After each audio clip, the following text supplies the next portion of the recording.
Brave Little Monster by Ken Baker, illustrated by Jeffrey Hayes.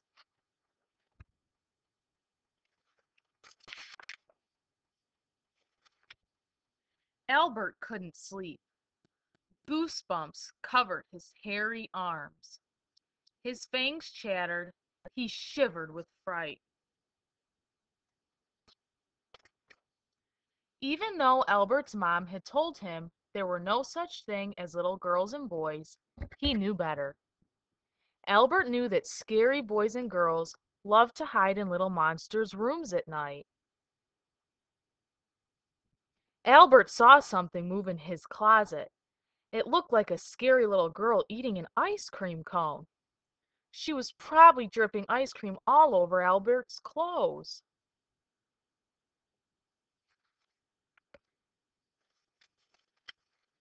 Albert knew that's what little girls do.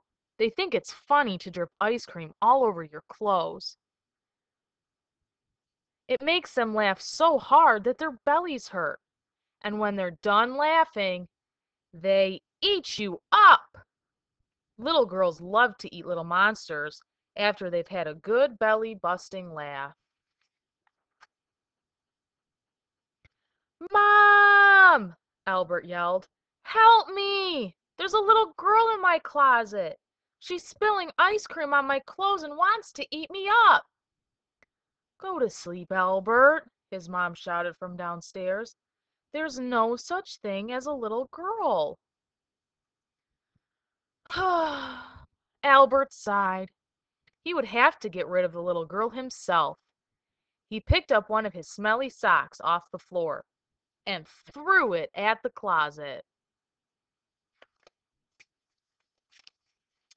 Get out of my closet, you good-for-nothing scary little girl, or I'll throw an even smellier sock at you, yelled Albert. There was no answer. Albert thought he must have scared her away. Little girls can't stand the smell of monsters' socks. Albert just hoped she hadn't spilled too much ice cream on his clothes.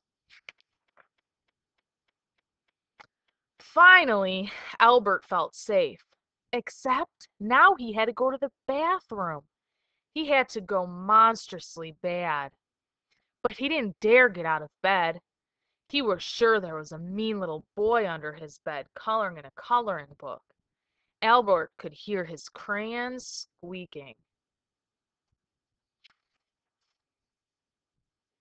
But if you ever try to get out of bed, they grab your feet and play piggy on each one of your hairy little monster toes until you can't stand it. Then they eat you up. Mom! Albert yelled.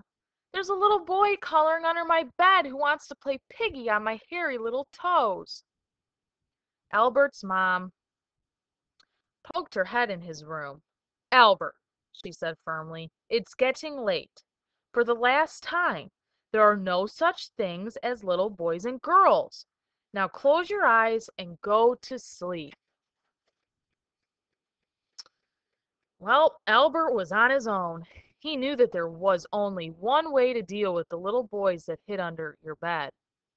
He closed his eyes and put his head under the bed. He stuck out his slobbery, hairy tongue and went brrrr. He counted to 5. When Albert opened his eyes, the little boy was gone. But Albert thought he saw a coloring book under his bed. Albert hopped out of bed and ran all the way to the bathroom. When he came back, he flipped his bedroom light on and off to see if the little boy and girl had come back. There was no sign of them. Albert jumped into bed. He hoped they weren't still hiding somewhere in his room.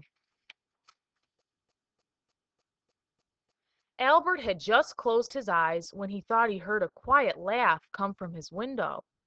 He sat up. Through the curtains he saw the little girl and boy dancing and doing somersaults. Albert recognized the dance that the little boy and girl were doing. It was the hungry dance. Albert knew they would laugh and giggle all night long doing the hungry dance. When they were good and hungry, they would eat Albert up. Albert had to get rid of the little girl and boy once and for all. His heart pounded as he climbed out of bed. He trembled as he walked toward the curtains where the children twirled and jumped. With his nose almost touching the curtains, Albert shouted as loud as he could, "Little boy and girl, stop doing the hungry dance and go home! You're not going to eat this little monster for dinner." Then Albert took a deep breath and threw open the curtains. There was no little boy or girl.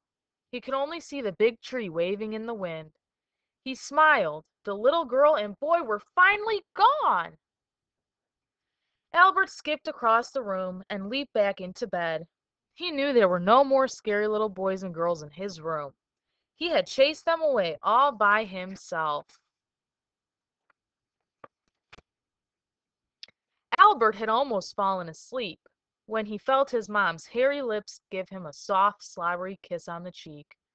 "Good night, my brave little monster," she whispered. "Sleep tight."